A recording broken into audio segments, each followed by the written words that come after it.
Today we have a very, very special episode and two very special guests.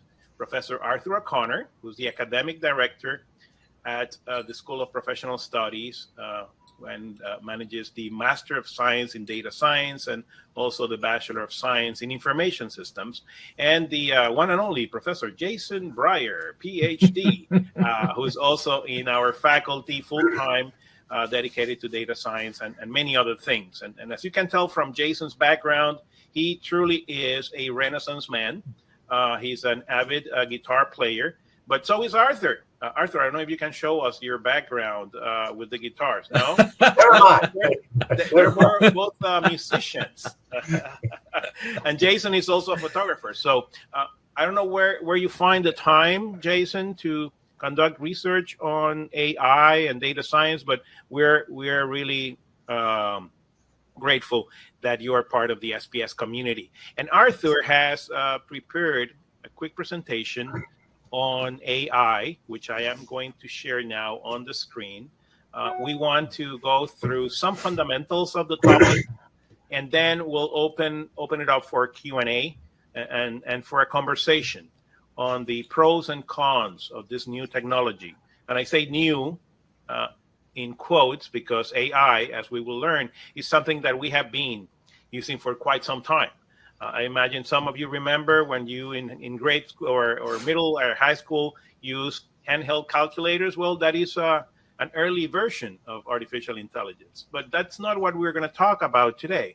We're going to talk about a specific area of that, what Jason would call a marketing term, right? AI, which is ChatGPT. We presume that most of you in the audience have either heard of the term or even used ChatGPT already. So with that, I will include the presentation, and let Arthur take us through some of these materials. I do want to remind everyone that if you have any questions for Jason or Arthur or myself, please add it to the comment section, and we will do our best to respond to it. So with that, Arthur, take it away. Thank you. Well, thank you, Jorge, for setting up and moderating this discussion, and all of you who have joined us this morning. For the first 5 minutes, as Jorge said, I'd like to quickly go through a handful of slides just to sort of touch upon some of the basic aspects of this type of new and one of the most popular and powerful chatbots, ChatGPT. And we're going to ask you if you could just hold off your questions to the end of the slides. Again, they're just a handful of slides, so that we can quickly move on to the more important part of this discussion, which is the Q&A part. What is it? It's a variant of something called a generative pre-training transformer model. Transformer models are a type of neural network that is useful in analyzing sequence of tokens or words in a sentence. It uses something called supervised reinforcement learning. Translated into English, that means that supervised learning labels data in order to get a certain prediction of accuracy, and then the correct information is fed back to improve that accuracy. Reinforcement learning is a form of sort of policy machine learning, where it creates incentives, rewards and punishments for achieving an end goal, usually by just trial and error. And there's something called proximal policy optimization, which is actually a human intervened reinforcement learning process to fine tune the model to make it even more human-like and sounding. And there's the source of that slide for those of you who want to sort of look into that. What can it do? It is amazing at generating and summarizing content. It can clean and process, analyze large data sets. It's pretty good to great at writing short things, reports, articles, memos, Q&As. It can summarize text presented in a certain style. And it's really good at coding, particularly snippets and scripts, and sometimes complete programs. And it continues to evolve. And you can see in the bottom of the slide the earlier versions of GPT-3, which used a smaller amount of parameters. And you could see from that slide that people could guess 3/4 of the time whether something was fake or real, generated by humans versus generated by a machine. And when you get to 175 billion parameters, it's almost half and half. It's very difficult. And some people have called this the demise of the expert class, meaning that just anyone can sound like an expert. And you've heard stories about how ChatGPT was used to pass a medical exam or a bar exam, or got a good grade on a paper at Wharton MBA. And this at a time when people are losing confidence in institutions and authoritative sources is a bit disconcerting. But it's also important to understand what it can't do. And it's not current, not yet anyway. So if you ask it something like the Russian invasion of Ukraine, it doesn't know. That hasn't happened yet in its world. The quality varies based on the type of task and the way the prompts are worded. Prompts are very sensitive. And in fact, you can get extensions to improve the way you phrase a question. It is not good at complex numeric computation. It's not really designed for numbers. It's good to very good at producing short stories and very good at coding. But the important thing is it doesn't create anything new. It just mimics human expression based on what it's been written. The word choices are solely based on modified, fine-tuned conditional probabilities. Conditional probability, if you remember from your high school statistics, if this happens and this happens, what's the probability of the next thing happening? So it understands the rules of language, not the context or understanding of the knowledge. And Jason will be quick to point out that he kind of sees it as a word calculator. And you're right, it's not. It's not artificial general intelligence. My favorite description of it was someone who called it an amazingly conversant parrot. So it can really talk to you about just about any topic at all, but it has no idea what it's saying. It can't gather first information, and then most importantly, it's not always accurate. So there's a great quote in that NPR article saying, it'll give you a very impressive sounding answer, but it's just plain wrong. So what are the threats? Well, the immediate threat is what's called, AI-jurism, AI-assisted plagiarism, which I'll talk to in the next slide. The longer term is it raises uncomfortable questions. How well do established teaching practices really measure students' attainment of knowledge and critical thinking? Is writing the best way to learn and demonstrate learning? What is the value add at a time when many institutions of higher learning are facing some real serious challenges? But the opportunity is amazing. I mean, teaching students how to best use it to provide personal tuning and tutoring and learning experiences, it is amazing. And I don't know if this link won't work in this presentation, but if I asked an AI tool to create this presentation, and it with cyberpunk images no allowed, and it's a wonderful presentation on ChatGPT and how it can be worked in higher ed, and it took less than 12 seconds to produce this slideshow, which I encourage you to see because it is an amazing slideshow. So what are the strategies to combat plagiarism? And they're just tend to fall into 4 categories. This list is by no means comprehensive. There's just banned by policy. Fiat communist China has prevented the use of it, as U.S. public school systems in New York City, Seattle, and other. There's detection, where you can watermark the information. There are contact detectors that are not very good. And more disturbingly, there are countermeasures like Quillbot, which are really good at defeating the content detectors. And then there's good old-fashioned test monitoring back in the day. Again, a much better or another strategy is AI literacy, where you establish clear guidelines to know how to use this. And then technique that we've used quite frequently in the data science program is just you create opportunities to assess the thinking and understanding throughout the learning process. So it's an iterative checkpoints of assessment, not necessarily grading. And with that, I'll turn it back to Jorge for the questions and answers. Well, thank you so much, Arthur. And I must say, you shared a lot of information in just 5 minutes. There's a lot here to digest, but I think what's critically important for all of us in the audience, and again, I presume that there are different levels of knowledge and experience with ChatGPT, but ChatGPT is just one of many other tools that are coming out right now. There are tools that also do text to image, as Arthur mentioned. As a matter of fact, I don't know if I can share my screen. Let me see if I can.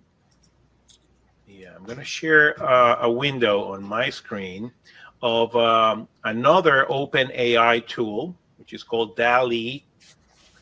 And DALL-E, in this case, is a tool that converts, hopefully you can see it here, that converts text to image. So the question I asked DALL-E was, can you prepare or draw a version of a graduate with diploma, but a version that mimics Picasso, in this case the first one, that mimics Andy Warhol, that mimics Vincent van Gogh, and then mimics again Warhol, and finally Matisse. So the possibilities, and this is just a very simple example of the type of things that can be done. But it is, in my opinion, something that will serve many purposes. There will be good actors and there will be bad actors. This can be used, as Arthur mentioned, for good causes and bad causes, for improving information, but also for improving disinformation. So Jason, I thought maybe you can share with us your perspective on the GPT and other OpenAI and other competitors. This is also becoming a race. Google has already declared what they call a code red, which means they see the threat, particularly because Microsoft is one of the biggest investors in OpenAI. They invested $1 billion and have announced, or at least the press has announced, that there's a likelihood that they will add an additional $10 billion in investment. So no doubt their interest is adding this capability to the Microsoft suite, including the Bing search engine. So if that happens, then that could be the first real threat to Google as a search engine in quite some time. Also, Amazon is looking at it. There are many competitors coming out. So Jason, can you maybe share with us what can we expect in this brave new world, in this hyper-hyped brave new world, I would call it, because this came out in November. ChatGPT in particular came out in November, and I think it's the steepest of all the most recent technologies. The fastest for adoption. Yeah. Most accounts in the shortest amount of time, I think, were created on OpenAI. Yeah. So yeah, I mean, users in 5 days or something absurd like that. So can you share with us, Jason, a little bit of your perspective on it?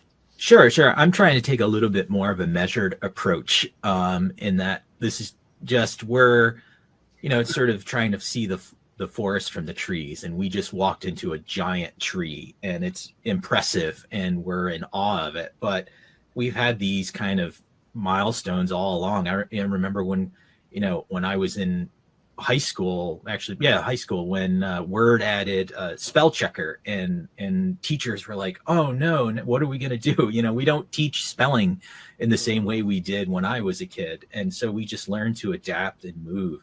I think we're going to find that these tools will be tremendously useful. I was talking to a colleague yesterday, and she was mentioning how awesome this would be, for our dissertations. We spent a lot of time reading articles and trying to summarize them, where if we could have a tool that gave us a starting point to kind of go through a giant bit of literature, that would be great. Now, in terms of like my colleagues, if I use in my course what I would call authentic assessments. My assessments try to mimic the profession. If you're in a profession where ChatGPT can do that work well, I would be very worried for sure. In the same way, people who were calculators, when the spreadsheet came out, or accountants came out, they were just essentially fancy calculators, and then the spreadsheet came out and they adapted to it and had to learn laws and rules and other approaches, and the profession just adapted. I think we're going to see the same thing with ChatGPT and these kinds of other machine learning algorithms, that we're just going to find a way to use it and make the next step. And I think something that's really important that Arthur pointed out in his slide deck, ChatGPT is only working on what has been created, right? It has essentially copied the internet and is just mimicking the internet. It is not going to create new knowledge, right? Humans are still going to be doing that. When we get to general AI, then I might be a little bit more worried, and we have a lot of science fiction movies that kind of tell us how that path might go. Now, Jason, let me ask you. You, the other day when we were preparing for this interview, you said something that I found fascinating, which was a very, very easy way to understand how this technology works. It's based on probabilities.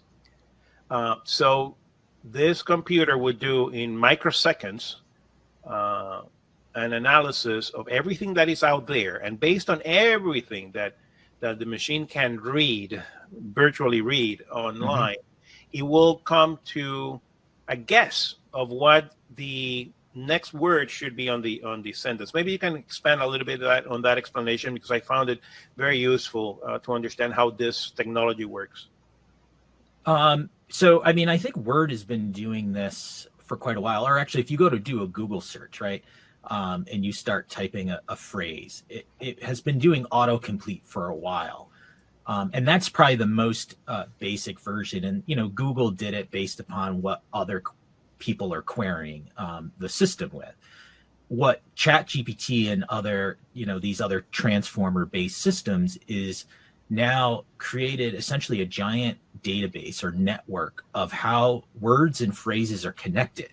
So it's not simply so the original autocomplete is, well, let's look at these set of tokens. 55% chance the next word is this, based upon prior searches. And so OpenAI has now created this network of every available written text that's on the internet. So it's just a much more sophisticated way of calculating the probability of what the next word should be, given the previous words and given the prompt that came from it. So again, that goes to that point where ChatGPT is not going to create knowledge. It's really great at summarizing other things. So there are some really interesting tools. There's a new search engine, for example, that is doing a lot of what like ChatGPT is. It's like giving you that summary, right? Google's been trying to do this for a long time. They have what they call the knowledge graph, right? When you do a search, and really it's just been a summary of Wikipedia. And now why I think Google is worried is that this provides a great way of summarizing things in a broader context. Now, these new search engines, I think it's a Viewer or something like that, actually gives you citations, which I think is really important. Yep. That's another problem with ChatGPT is it sounds correct a lot of the time, but it's really can be confidently wrong, I think. Yes, and it's just mimicking human language, right? When people write on the internet, we write a lot of things confidently. And it does write with significant authority, right? So you really feel that you're getting the correct answer. But we have a very engaged audience, putting a lot of comments. And if you have any questions, again, put it on the chat, and we'll do our best. But I do want to address one in particular raised by Laura Todd. She says supposedly ChatGPT is getting better with math calculations too. We have talked about text so far, but as Arthur quickly mentioned, and maybe you can expand on that, Arthur, this technology is also being used for coding. So I would imagine some of your faculty, in particular, those who teach computer programming, might be looking at this more profoundly in terms of how it can be incorporated for good, and how can we prevent academic integrity issues on the other side. So, Arthur, can you expand a little bit on how the technology has or is evolving beyond just text? Well, the way I look at it in terms of learning coding is that, we've used these development environments where you learn the syntax and how to express something, and then the development environment will reject it, saying, no, that's not how you do it. You failed. Try again, and you sort of, by trial and error, you learn how to do it. What this tool could do is really help students phrase a prompt the correct way to say, I want to write this snippet of code. Could you please do that for me? And then it'll produce the code. And what we're trying to do at the end of the day is teach students how to best learn tools to be more productive. So if that means, learning how to use the tool rather than learning the exact syntax of how to phrase something in R, where you put the period before rather than the period afterwards, that's fine with us. We're willing to embrace that. Yeah, and I see in the comment section, in particular, Milena Cuellar is putting a few comments that I think are very valid in terms of what the ChatGPT was intended to do and not do in terms of coding. So again, this is just getting started. I do believe, at least on the ChatGPT version, that we're on version 3.5, but OpenAI has announced that, or not has announced, it has been rumored that OpenAI might be ready to launch ChatGPT 4.0 later in the year. Yeah, I read that too. So this is moving extremely, extremely fast. I mean, this came out just a couple months ago. It has revolutionized academia for sure. There's a lot of concern about academic integrity. Actually, Dino is asking, does CUNY have a formal policy for AI ChatGPT used by students in our classes? That is a conversation that is ongoing right now. We do have policies to prevent plagiarism and to prevent academic dishonesty. And the language that exists in the policy today does apply to every type of tool, including ChatGPT and others that we have been discussing today. So the policy is there. It's just the execution and implementation of that policy that's going to be a bit trickier in this new environment. But one thing that can I address the issues? Michael is asking if we're worried about this becoming Skynet. Sure, go ahead. I'm not worried yet. There's I think, because I'm very interested in how we estimate causality. That's sort of one of my statistical research areas. And how human beings establish causality is, I think, still an open question in the brain literature, in the psychology literature, right? If I go to the Bronx Zoo, right, I make a causal inference that if I jump in the lion pit, I'm going to die. But I've never actually observed that. And how does the brain make that causal inference, right? We sort of evolved in this way, probably coming out of caves, that, we're wary of that. And we make a lot of causal inferences based upon very little data. And when we can design computer algorithms that can do that, that's when I think Skynet becomes a problem. But we don't even know how humans do it. So if we don't know how humans do it, it's going to be hard to write a computer algorithm to do that. Again, it's like, think of this as a word calculator. It's really doing fancy pattern matching, and it's, we can throw more data at it. And Arthur had the slide of how large these data sets are, measured in gigabytes, terabytes, and now probably petabytes of information. Yeah, and I think there's a recognition as well, going back to academic integrity, realization from the major developers of AI tools that they also need to account for the wrong use of the technology. So, for instance, OpenAI has recently announced that they are developing a system by which text generated by GPT will have a watermark. There's a student who over the holidays, a Princeton student who over the holidays developed an application called ChatZero that also gives you, again, in terms of probabilities, gives you a score of whether the content was produced by a human or by a machine. And I've personally done a few tests with it, and it's pretty accurate. So I'm sure there will be many tools that will be effective at identifying what is original human-generated content and what's computer-generated. But this has many implications also within academia, within higher ed, in many other sectors. But it has the opportunity to provide us with tools that would allow us to be much more efficient and effective and focused on where we add the most value. So I'm sure both Arthur and Jason and myself included, we do a lot of tasks on a daily basis that could potentially be done by some of these tools and would liberate our time so that we can spend that time in more value-adding activities. So more strategic thinking, maybe more research, things that right now we might not be able to do because the day has so many hours, right? So in that sense, I am optimistic.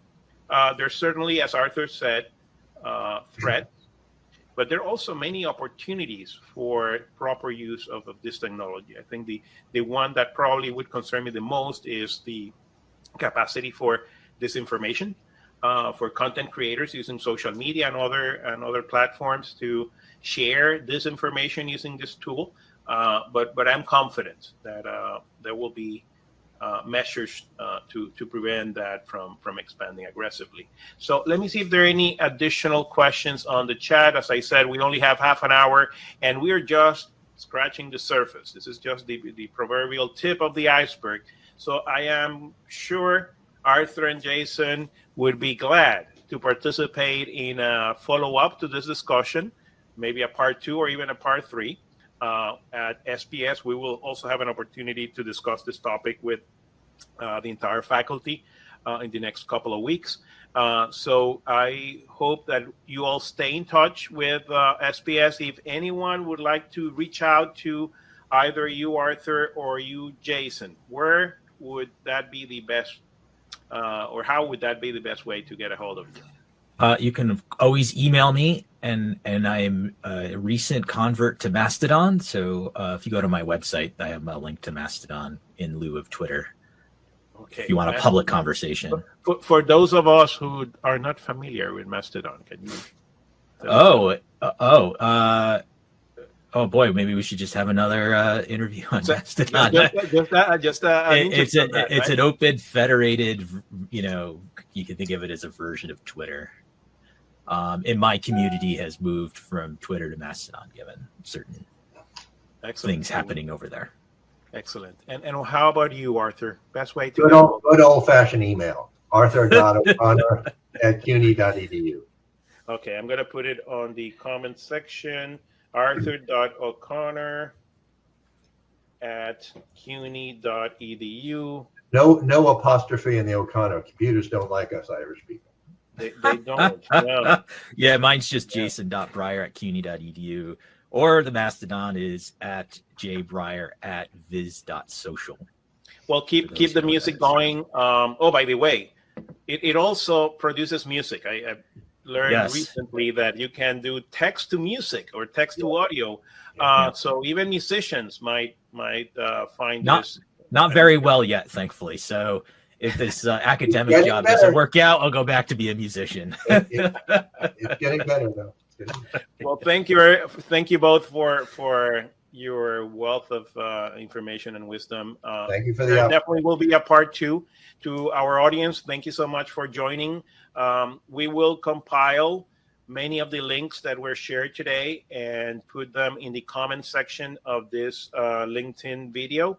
So that might take me a little bit of time, but I will certainly be able to include it in the comment section. So thank you very much, and look forward to future interviews here at LinkedIn Live with our guest of the CUNY School of Professional Studies. Have a great day and see you soon.